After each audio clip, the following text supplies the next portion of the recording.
Nella NG officiel. Nella NG. Écoute, like et abonne-toi à Nella NG officiel sur YouTube. Nella NG officiel. Pour l'actualité musicale congolaise, art et divertissement, écoute la voix d'or. Nella NG te dit toute la vérité. Maman Esther ne peut pas venir au Congo pour le moment. C'est dit par ses prophètes. J'espère que ça sera bien reçu vu le climat, parce que ce qu'on va dire sera un peu dur à entendre et difficile à comprendre.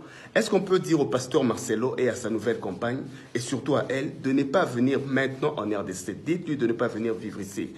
Les sentiments, les organisations, les réalités sociales, humaines peuvent permettre et accepter certains faits, mais les réalités spirituelles peuvent nous résister.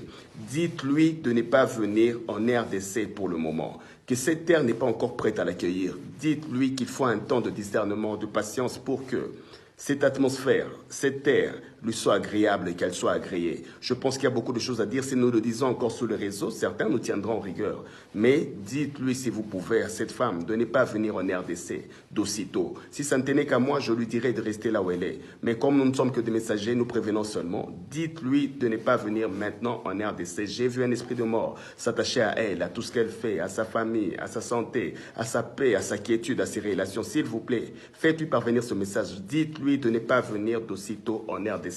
Même Jésus a été prophétisé que par lui Israël sera sauvé, mais à son jeune âge. Ses parents l'ont caché pour l'épargner de toute adversité qu'il n'était pas encore prêt à affronter, à supporter. Dites à Madame Aïcha Esther Tounassi de ne pas venir aussitôt en RDC, qu'il y a des dispositions pratiques, spirituelles, sociales à prendre. Et ça demande encore un peu de temps, d'évaluation par discernement. Conscience. Dites-lui, s'il vous plaît. J'ai vu quelque chose aujourd'hui, si possible, que ça parvienne au pasteur Marcelo Tounassi. Dites-lui de ne pas se remarier. Je l'ai vu, triste, trop faible, comme quelqu'un qui a connu un AVC. C'est là que j'ai compris ce qui lui était arrivé. Dites-lui qu'il y a des choses que Dieu nous arrache, qui ne demandent pas à être remplacées, au risque d'essayer de nous fabriquer une bénédiction à notre propre volonté. Dites-lui que tout ce qui lui manque, tout ce qui lui fait mal, tout ce qui le dérange, c'est à ça que Dieu prend plaisir, comme une abnégation, comme un sacrifice, une soumission ou le fruit de son obéissance. J'ai vu le pasteur Marcelo se remarier. Tout a commencé bien, comme une consolation que beaucoup même ont acceptée. Et puis tout a vraiment basculé. Il s'est rendu très vite compte qu'il était seulement en train d'essayer de retrouver celle qu'il a perdue, donc celle qui ne l'est pas. Et elle aussi l'a senti, qu'elle n'était pas la bienvenue, qu'elle ne sera jamais acceptée en tant qu'elle. Et ils se sont perdus, ont perdu le contrôle sur leur foyer. Les enfants s'en sont pas sortis, pas seulement les physiques et les biologiques, mais l'Église aussi a subi un coup extraordinaire. Beaucoup de choses ont commencé à leur résister. Ça a vraiment divisé la communauté. Dites au pasteur Marcelo de ne pas se remarier. Dites-lui qu'il n'est pas un célibataire, qu'il est un veuf, que quand il le faudra, quand son sang se refroidira, quand pour David plaise à l'Éternel de pourvoir à sa continence, qu'il veille juste sur la communauté et les enfants, qu'il soit fort pour les sacrifices de sa mission. Mais dites au pasteur Marcelo que le remariage n'est pas une volonté divine, que ça finira même par détruire tout son ouvrage. Portez-lui ce message, nous qui l'aimons. Est-ce qu'il y a des sacrifices humains dans la foi chrétienne? Est-ce que l'Éternel Dieu reçoit encore des sacrifices humains? Est-ce que la foi sacrifie aussi? Est-ce que par un pasteur ou pour un pasteur, peut-on être sacrifié? Est-ce que pour la stabilité d'une communauté et son influence, des gens peuvent mourir et être sacrifiés? Beaucoup disent que les pasteurs sacrifient par moments leurs collaborateurs, leurs proches, leurs femmes, leurs enfants, ou seulement certains constatent des morts périodiques, récurrentes, régulières dans les communautés, dans les églises. Beaucoup ont constaté cela et peut-être beaucoup ne font pas attention par fanatisme et croyance. Mais si tu es dans une église, une communauté ecclésiastique, vu que c'est une spiritualité égrégorienne, elle se nourrit de la vitalité, de la notoriété, des activités, des finances, de la foi, de l'engagement de toutes les personnes qui y adhèrent. Donc, déjà sous une alliance, le degré d'élévation, d'imposition, de stabilité et de réponse à vos besoins, et même de l'onction, de l'impact ou de l'influence, est fonction de tout ce que tout le monde est en train de faire. Oui, cette énergie, naturellement, elle devient sacrificielle. Premièrement, par la consécration, l'engagement de tout un chacun. Comme vous le voyez, chaque fois qu'il y a quelque chose à faire, le pasteur demande un peu d'argent, la présence de certains qui doivent venir peut-être travailler, faire certaines choses, certaines activités pour la communauté. Mais c'est aussi comme ça que ça se fait aussi spirituellement, naturellement. Toute l'influence qui est en train de grandir, plus la notoriété est en train de venir, de conscience ou d'inconscience, ça prend des vies pour nourrir l'influence de cette communauté et l'imposer. Ça va paraître absurde ou dénué de sens pour les simples, mais c'est une réalité vraie. La foi chrétienne, pour qu'elle se retrouve même dans cette dimension après la mort de Jésus, Étienne est mort, Pierre est mort, Paul est mort, sacrifié pour l'influence. Jacques et les autres sont tous morts aussi pour imposer cette croyance et cette foi. Donc, je le dis encore, la spiritualité est grégorienne, ecclésiastique. Les assemblées, les communautés vivent aussi cette réalité dans le parcours, dans le cheminement de l'élévation. Il y a des personnes qui sont sacrifiées de conscience ou d'inconscience.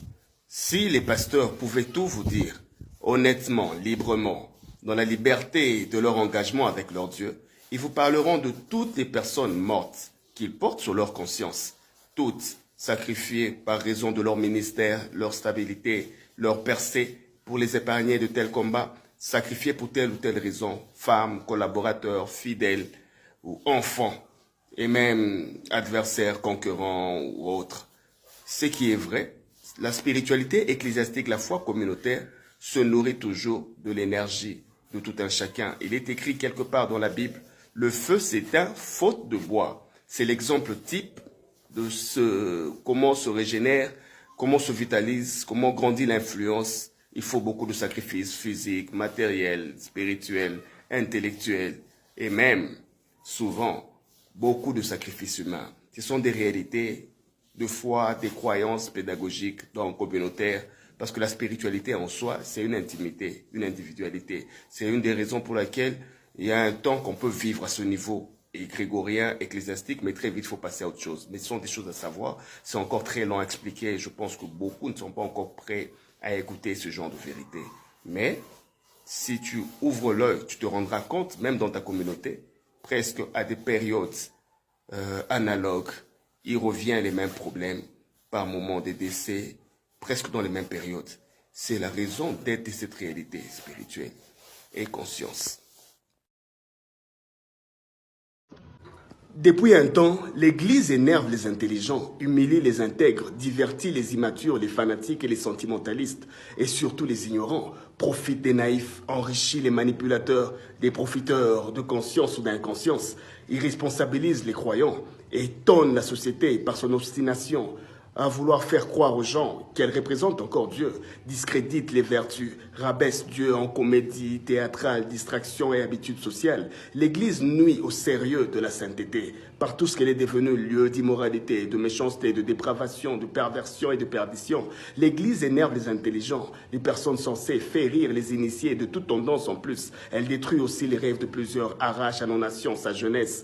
On a fait des prieurs, rêveurs, idolâtres, sentimentalistes et fanatiques, et depuis un temps, l'Église énerve les intelligents, comme l'Éternel est en train de le dire dans Ésaïe 1, que depuis un temps, il a horreur des assemblées, des vaines offrandes. Il ne supporte plus les sabbats, les nouvelles lunes, tous ces semblants de piété, des crimes associés aux solennalités. Oui, même l'Éternel, quand il regarde, il est aussi énervé. Ça fait déjà un temps que l'Église n'arrive plus à le représenter par les valeurs, par sa nature, par ses vertus. Et ça énerve les personnes sensées. C'est juste une réalité que ne peut pas admettre un insensé. C'est juste une réalité. Conscience.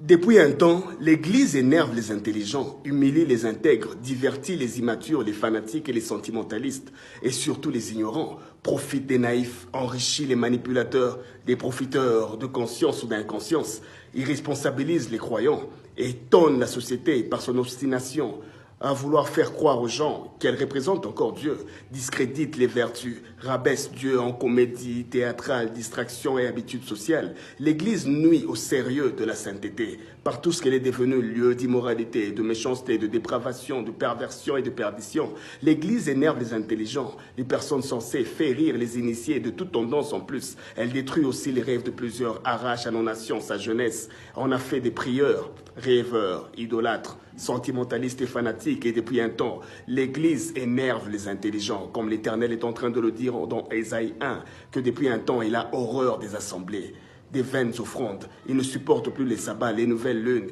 tous ces semblants de piété, des crimes associés aux solennalités. Oui, même l'Éternel, quand il regarde, il est aussi énervé. Ça fait déjà un temps que l'Église n'arrive plus à le représenter par les valeurs, par sa nature, par ses vertus. Et ça énerve les personnes sensées. C'est juste une réalité que ne peut pas admettre un insensé. C'est juste une réalité. Conscience.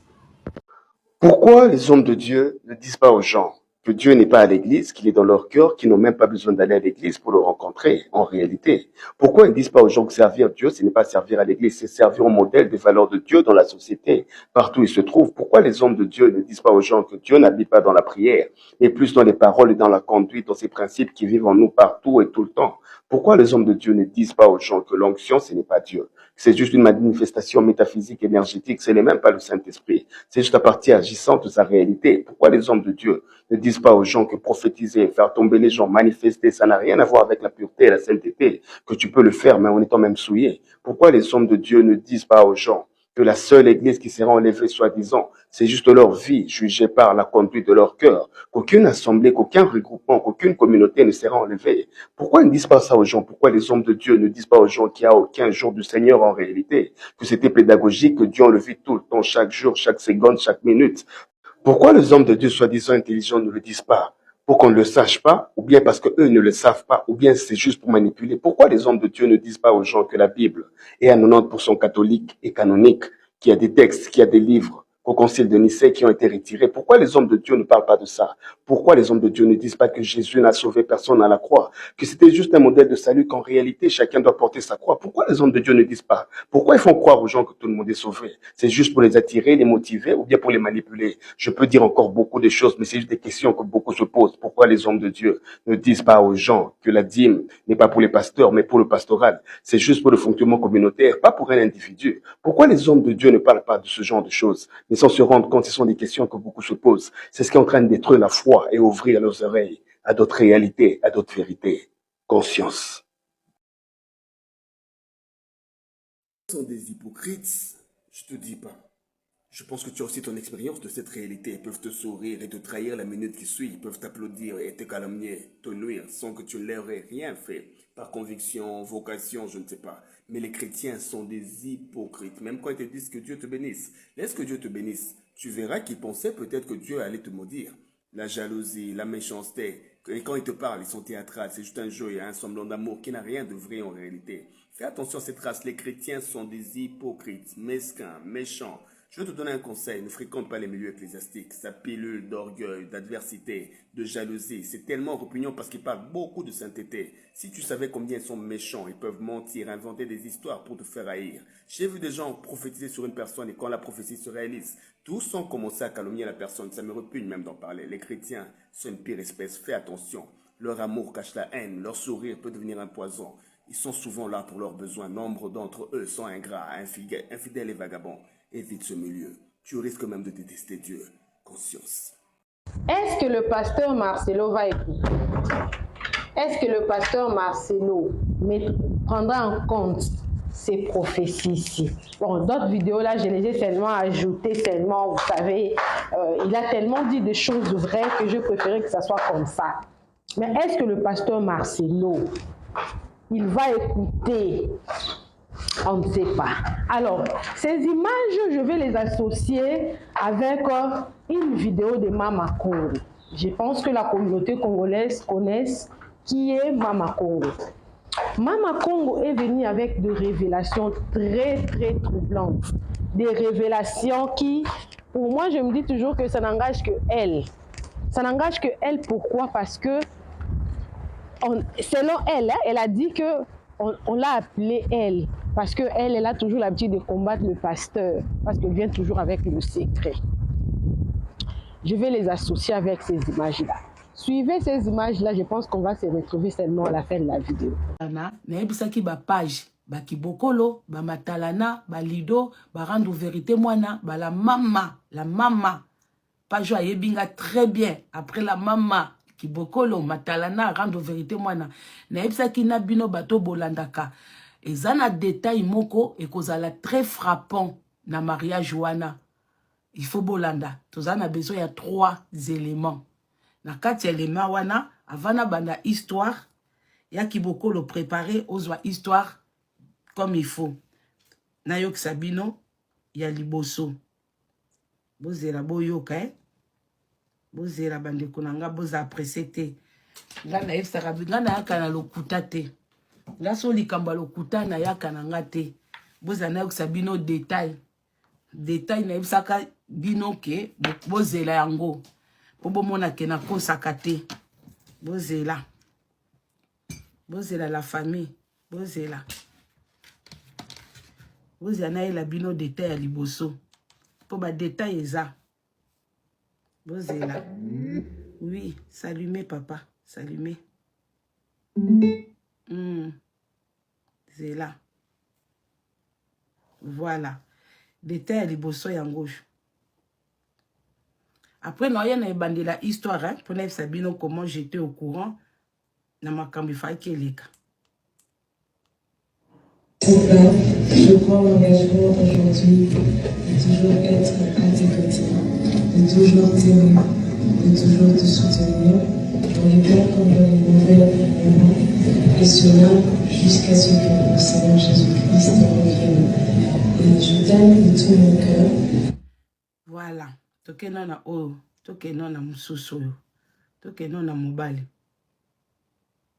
De la chérir, de la protéger, de la défendre et d'être toujours à ses côtés dans le meilleur moment, tout comme dans les mauvais moments, jusqu'à ce que le Christ ne revienne. Oui, je... Moni dete à liboso na c'est que ya ki bo fozwa. Bang moi sina mobali batikali ko mentionner te jusqu'à ce que la mort nous sépare.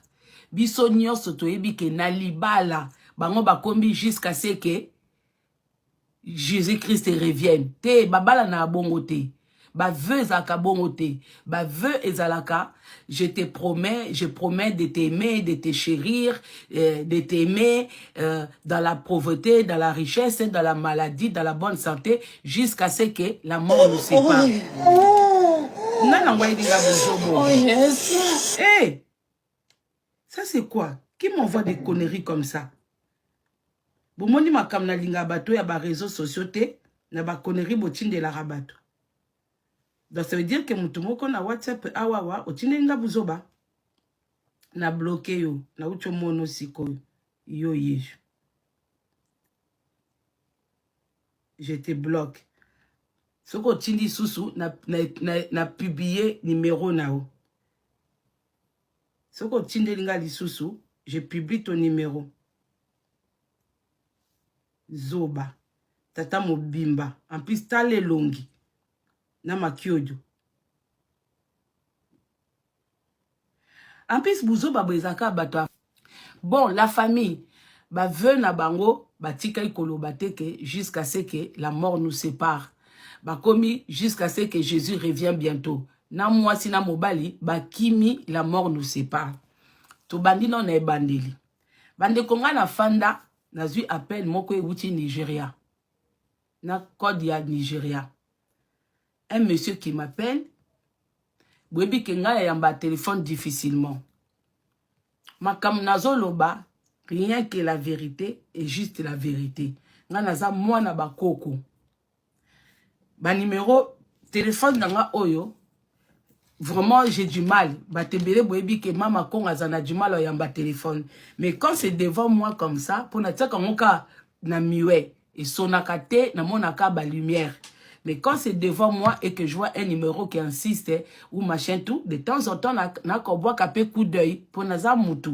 Na kapé otal et l'oroni n'est intéressant et l'oroni batinde linga parce que batebele batinda buzoba. Na ba numéro na biso oyo. Au moins na mutu so atindelo ba photo ya makamba mabe, mutu so atindelo ba vidéo ya mabe et tonda na ezasko mutu passe. Yango na loba kende ko soko za na message lingo passenga ou zo lukanga tika voice. Parce que ba numéro oyo to blokaka, to supprimaka, mais batabuzo ba pe baza ebele. J'ai vu que le numéro insistait. Comme na moni numéro Afrique, et si kaka na fan de libino awawa, na yambi numéro 1. Un monsieur qui se présente, na kombo o yemoko pour histoire a pesa kinga na ya koloba. alobi yaza bato yo ba memelaka ba maître bato genre ya commerçant apesi kombo ya ba terme na bango ya monde na bango onga na osité te.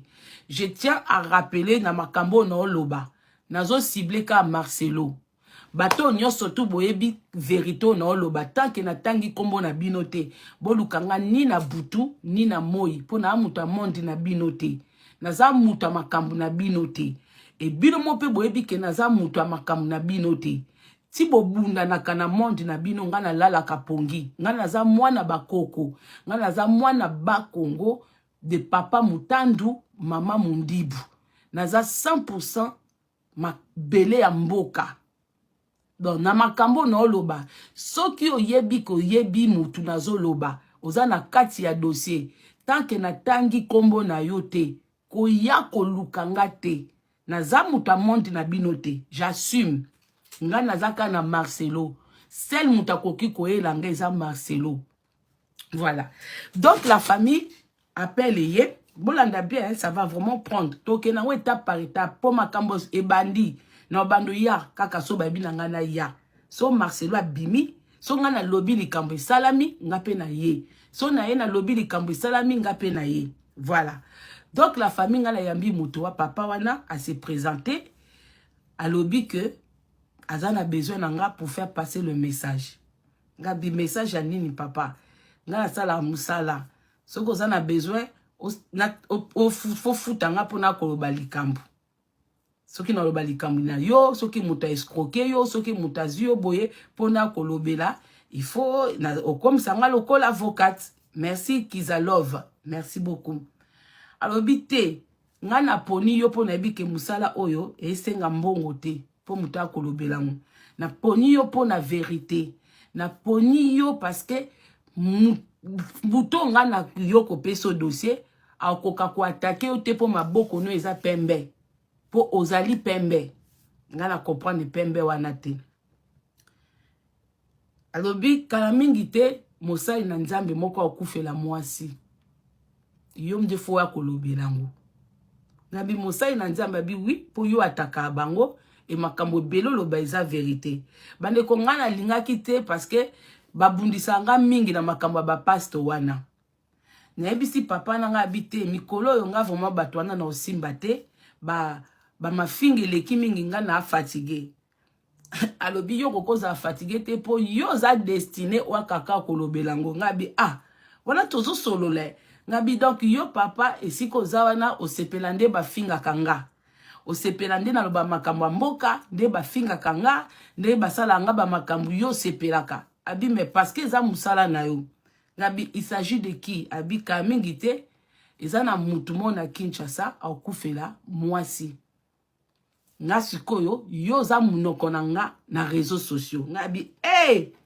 papa te na tindi pa ndeko moko na otanga bakomba batu te mais bato bolanda kanga boyebi parce que ngai des fois so na moi likam na kokolo belate na orientaka bato ke likambu boye kende pa mutu boye likambu boye kende pa mutu boye nabi papa pour l'instant nga na force yo bundate na force yo lobela makamo bete pour na subir déjà ma finge belé et mo pe lembisa abiso abi yo za mwana na monde na bino oza eloko bakoko dia makambo sala keza yote eza bakoko ona lobela bino street vérité conversation yango temps batu bobake mama Congo bafutiye po alobela mutu bete ngasi na loba yango mutu moko te naza muto yo na liaka mbongo na flatterie te na zwaka mbongo ya mutu na flatterie te na banokumisa mutu na lingaka na sala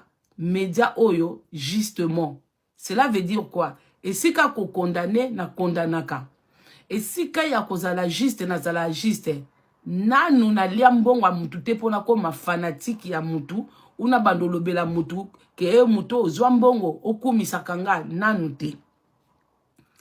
Na esi papa na nazanga moko te luka mutu bwe papa na lobi te na koke pani te na tindi ye pa ndeko mususu ngabi bon ndeko pe moko atakaka pe basali na nzambe okoko kende pe pa ndeko en plus ye pe azane na Kinshasa te Ye pazane libanda. Donc, okoki po okende pa na ye. Alobi te, kuna na koko kende. Mais ça tantôt plutôt. Yonde oza ennemi na bango numéro 1. Po yo obetaka bango déjà ba vérité. Yo yaka déjà kosali la bango ba propagande ya banine. Donc, bébé de bébé. Bébé de bébé. Donc, yo kaka mutoza mieux placé. Donc, namoni déjà que dende ko aussi kanga na tinda kiye, on a dit que bakoki ko fan de la makambo wana très bien. Papa na biso aboyi.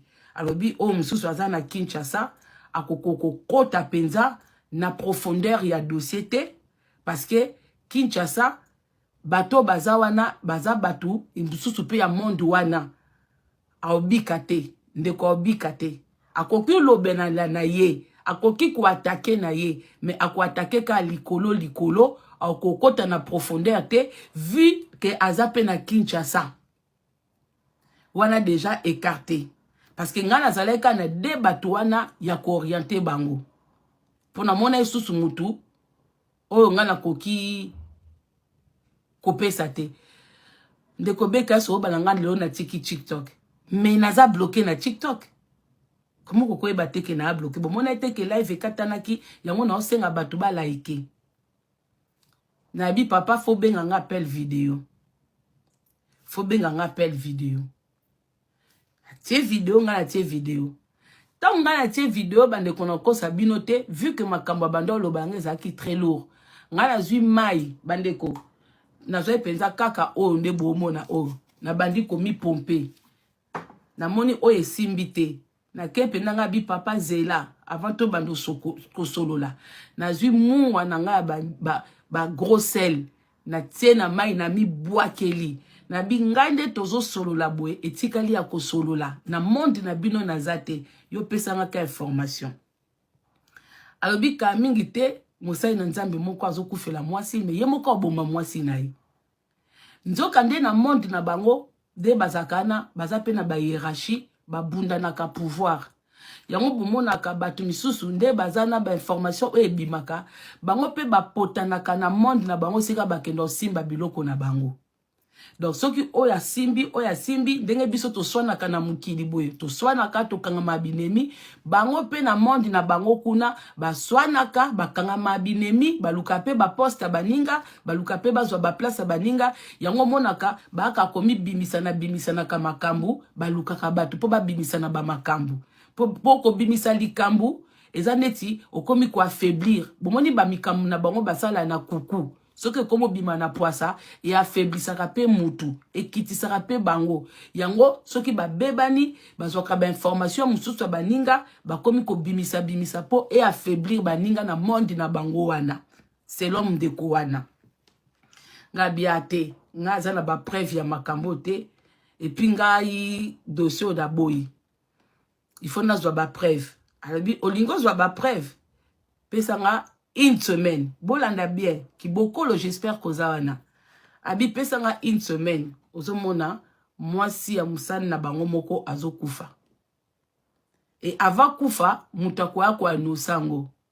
Bande kotofanda kaka boye, pongana boya kitna big ekoko bima pala ngate. Il faut bima nanu pa muto mususu apoyo zongelinga. Abi pesanga une semaine.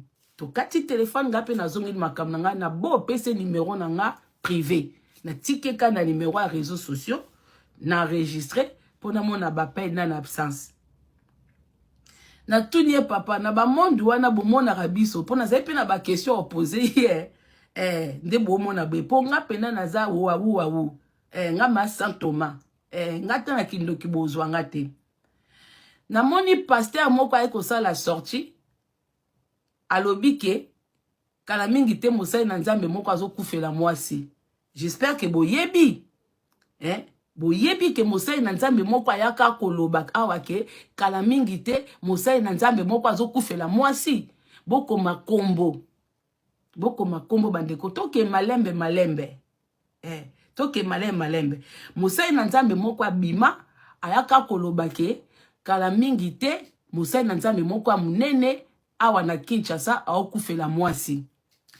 Tango makambo ane bimi papa na zongeli nga lisusu alobi oyoki omoni muto a lobby yango a combattu mais yo faut ko défendre ye ngabi dossier comme kende mabe papa wana comme ne Denis Lesi pour Denis Lesi pe la fona kotanga kombo ne pas na kati ya do seul mutu na otanga kombo eza Denis Lesi pour papa na episenga pe ke Denis Lesi azana dossier Denis Lesi tanga episenga lobi mutu akobimisa lisolo wana bakoya ko combattre ye mais yo koza muto ko défendre ye ngalobi na défendre nani tant na Monique zaki Denis Lesi ngai na tant na bengi papa na ngabi ngana tatoto yo kanate parce que à l'époque j'appréciais pas Denis Lesi oui je l'appréciais pas gravité papa oh kune koma kiona Denis Lesi escroc non yate ça dit que yo posé escroc donc comment makambo yo yebisinga il fait bima pas Denis Lesi alors bité maman yo faut ko défendre ba Denis Lesi baza bato yo azala ki na monde wana aluka kabima na monde wana ayaka ko dénoncer mais façon ayaka ko dénoncer bato bazwa ko sérieux te on a sabino histoire vraie abina nga Denis Lesi pa uta na monde wana ya ko sima ba mouchoir ya ko envoûter batu ke batu batondaka na église ya ko bimisaka batu bambongo Denis Lesi ebiki na loba histoire vraie que lui aussi il était dedans mais yé contre sila atika na ye makambo wana akoma siko ko dénoncer bako combattre ye po mona kezama kionate bako ako telemela ye mais yo fo ya ko défendre kaye ngana baye kabinga na ko défendre Denis Lesi en plus ataka pe batum susu o ngana linga bien na oyate na kimi yango bande ko ngana kimaki na kimi dossier wana na monika Denis Lesi ye kala mingi te po eza prophétie te eza ba contrat na bango ba simba kakuna siko boyebisanga mutu ango aza nani po bo bake mama kongo koloba te ye moko alobi na loba po makamna loba batebele bayebi aza mutu oyo makamwa na oloba famille ya mama Blanche ngai na bino to ana lien te makamwa na oloba etali bido te bino bokelandela mwana bino denga kufa kuna ngana zo sa musana ngana réseaux sociaux bino bolandela makamna bino muto alobi boye eza muto yo amema Marcelo na monde ya Nigeria parce que baza bisika bakotaka Marcelo sika akotaki ezaki pete ezaki non vraiment na moi succès makasité yango bino bato bokendo osambela ba église ya bato ebele bomoni muta tondi pasteur osala succès bozo kende kuna boteka ba vie na bino bo travaillaka na monde na bango ya ba démon bino nde mutu bosala ki puissance na bango mata ti bo tondisa ba église na bango ti bo yemba kawana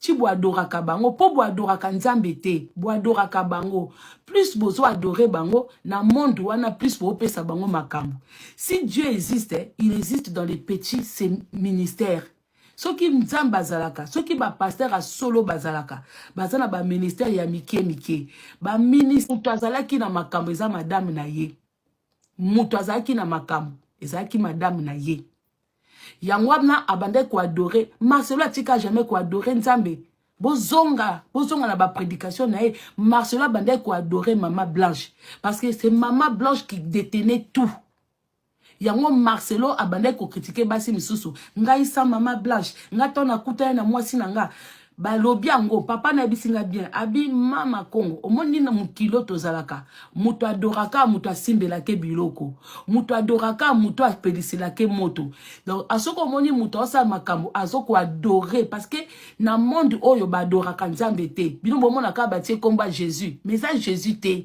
il faut adorer muto azana makambo na yo yango bomona ka bango ba komba bato ebele za na kati kuna ayebi mambo ebele donc ngane naza awa na makambo nanga.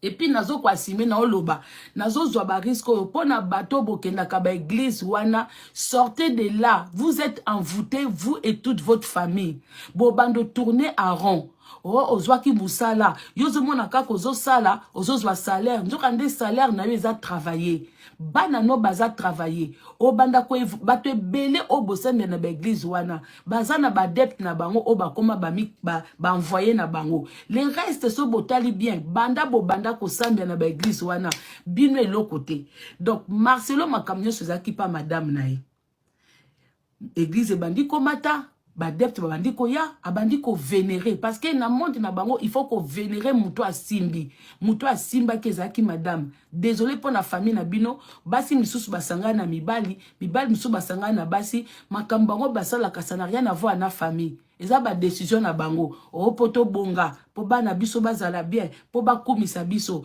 succès wana ememi Marcelo tinde bomona ka Marcelo comme intouchable siko papa na ki kolukanga pona nini ngana sala live nanga po ba live musunga na sala kana beta kaka biloko musu na esa bino na comme on dirait inspiré par bakoko. C'est-à-dire que ceux qui na fandi na position na zwa koloba na mon on dirait batu bazo kotela nga na matoyi bazo kota nga na betelo komoko ya makambo mabe ba mikonji bazo ko mona te bazo telemela ete wane eza bokoko ekoti nga na beti na nga bongo njoka nde loko na beta ki wana esika bango bakutanaka bazaki pe na lien akomaki na protection na bango nde papa na lobi mama kongo moi likambo obeta ki obeti yango bien aza penda sous protection na bango pour akoti na lignée na mulongo na bango mais le problème c'est que ndenge yo beteli yango baza mwasi na mobali te bazali boye wana yaki kolobalanga mama Blanche akufa kite ya tagelinga penza komboke Marcelo kokufela mwasi yaka koloba ngana kimi na ngango Denis Lesaye alobike mosai na nzambe moko munene akokufela mwasi atali singa bi oyoki na bite me atangi kombote alobi c'est normal ya kokotanga kombote me ngana tinda ki yo tanga kombo ngana kima ki ko ya kotanga kombo ngabi ngana ko bake Marcelo akufela mwasi o ngana monite tango esalami bando yokati me na boy ko ya koloba na boya ki nanga ko ya koloba mais tant na monike abaki Marcelo akufela mwasi tato ayebi yango ndeni pour moi ça belité moi si bakekabwe apa lobi mama ko mboko yeba na bionde mwasi wana akufite ngabi mais yo lobaki akokufa kufi mais yebisanga siko akufi ndenge nini pokuna ba loba opération BBL habité biloko wana tout biso moko to récupérer makam na biso mais yekaka kufi ngabi metata o makambe komo kende ya solo ngana yeko benga viena nga churamboma yo pe fokota dossier ponga so na okosa te fona tia ba témoin ngana yo benga viena nga churamboma ngabi churamboma ta makambo ndezo kende tala bwe et Denis Lesipe ayeba kindeni nike tato akokufela mwasi il faut to bando découvrir pour muto yo ayebisinga bwe et salami Denis Lesipe ayaki churamboma pe akeko luka Denis Les alobi mais biso monde na bino tozo comprendre ngote ngaya komo banga ngabi koma muta koki koloba muta kufi mutu pa kufi batu bakomi koya esika siko tata na ye ko sanga bi mama Kongo yo fo ya ko intercaler Marcelo ndenge mwasa Marcelo akufi bwe Marcelo azozwa puissance moko ya makasi yo fo ya ko diminuer puissance yango na réseaux sociaux pour so batu ba telemelie puissance wana esimba te po ye mwasa akufi po yazwa makambo siko pozwa makambo wana ye mta osimba ngote aopesa ngo mwasi mususu mwasi wana pesi ba prépara ki tala cérémonie ya mutu makambo soki akufi ngape na ye abi kende ko yebisa batu balanda cérémonie ya liwa ya mwasa Marcelo ngabi me bakomona nini alobi Marcelo aza mu continent mboka nga alobi te Marcelo aza ministre te azaka simple mosai na nzambe de bolobaka ngabi abi bon yebisa batu balanda mariage na ye ngape na ye na esibino bolanda mariage ya maman akufi na monde na bango mama Blanche azaki likolo yango bomona cérémonie wana ba mikonji ba ye batu ba ye bino moko sika bofandaki na ba pasteur nyoso bakufela basi est-ce que cérémonie de kabon c'est ba cérémonie wana ezalaka eloko ya makasi ekufi etiki moto il faut muta récupérer moto wana selo bango ngate alobi okomona ngape na ena ebisi bakibokolo na ebisi batu nyonso ke botala cérémonie bozela kaka tango mama Blanche okita na Congo bokomona cérémonie wana ndenge koleka batu bazo finga nga na koka na nga mafinga te po toza batu mo mafinga esala pe 3 kilo tambo finga nga tuwa liboso nga na zongeli nga bimbe papa nga na ofinga ma ngai ba makambo yo Congolais so sa telemeli yo mobula bi yo fo zonga kaka. Landa cérémonie. Oromona ba mitu o ekoza na cérémonie. Bande ko so botali bien cérémonie wana bandoki na bandoki. Cérémonie nezaki bandoki na bandoki. Ba yeko we ba yaka te po mutakufi. Ba yaka po mutu na muta benda moto. Po mutu na muta benda moto. Gabi abo moto ngo benda kandenge ni. Ah, ngana o comprendre te. Ezaki ya kobanga. Ngapi nabi ndambu na koloba, me ndambu yo pe fo kabola batu misusu nazala nga moko te. Ngabi yo fo kende pa bandeko wana mibale o nga na tangeli yo bakombo, pesa bango pe makambu, bango pe baka koloba ta mwa ndambu, et ça la union fait la force, parce que na kokoza nga moko te. Yo fo contacter bandeko wana, ngai opesi ngai ya makasi ponga naza awa. Bango pesa bango ta mwa ndambu ya pete, potangu oya kobima, oya bimi, epe sa pe force. Po nga moko kaka na makambu oyo, so nazo finga nga moko, force ezala pete papa, habite. Yo oko pousse bato ebele baba domona ba détail. Bomona ki matanga wana bandeko. Dit amen o bozana kacha. Bomona matanga nande le kakiti. Batu nyonso bazalaki wana bayaki kobenda. Mais sauf que maman ya biso azalaki en prise, ezalaki volonté na été. Azalaki so en prise ya bolingo. Makambo nyonso bando sala po mobali esa lingaki ye. Mobali azalaki na facilité ya ko pousser mwasi na makambo oyo bazalaki kosala. Donc moi ça zo sa makambo na volonté na été. Moi ça zo sa makambo po mobali azo ebise po na bien-être na bango. Côté moi ça boyaki bandeko botala. Bomoni bana wana. Bomona mwana yo aza adepte ya papa na ye. Bomona bango na comportement. Maman na kufi pa protéger bana na ye. Tant makambo ya Marcelo batu bakomi kote le melaye. Eloko beta Marcelo po makambo ne koma na déséquilibre. Nzoka ndetanga ye na makambo ya papa yemba na Kester. Ngape na ebite. Nge loko suko bayaka kolukanga. Tonga na telemelié na Kester na papa wemba. Na ngezaka dona. Zoka ne bango pe bazana dona. Ye sikoyo ba pesiye ye na retour bazue loko bazaki na ngote. Mama Blanche akufi po ifayaki ko bando ko simba bana. Ya boyaki na bana. Wana eza o nga balobi na loba. Le reste wana boko akoloba kwa kote melanga etalinga te. Nga na oloba po na bato bakota ke église. Côté église, il y a 10 personnes, 5 personnes, 6 personnes.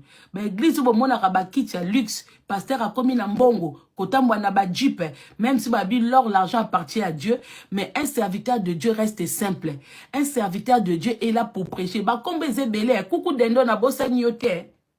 Pour ezoye étape par étape, pour nga na obimaka na commandement ya mutu na bino oyo. Soka biya ko loba likambubwe, na ye na lobi. Coucou d'endo zali, Ozali na menia kokasete ko za épargné. Bon lukelanga pe nzambe te ko surtout bino bato bo akaloba on ne touche pas mais ouais baza ba wente. Tozo toucher bango pire. Baza ba wente. Mama na kufi po na bana na ye. Tango ezalaki nango basaleli moto na ye. Po moto na ye mutu sali église wana. Moto na ye mutu sali Marcelo. Marcelo yebi ke za moto na yo te. Eza moto na ye. Marcelo za na moto te. Ozana eloko te. Bayaki kozwa yo. Po muto yaki kozwa yo. Apesa ki yo kopi wana. Alobi oze eloko te. Po tangu yo po kei. Ba mona ki yo na eloko te. Ba mona ki eloko pa momi na yo. Oui. Oyebi ke na okosa te. Ba mona ki eloko pa momi na yo.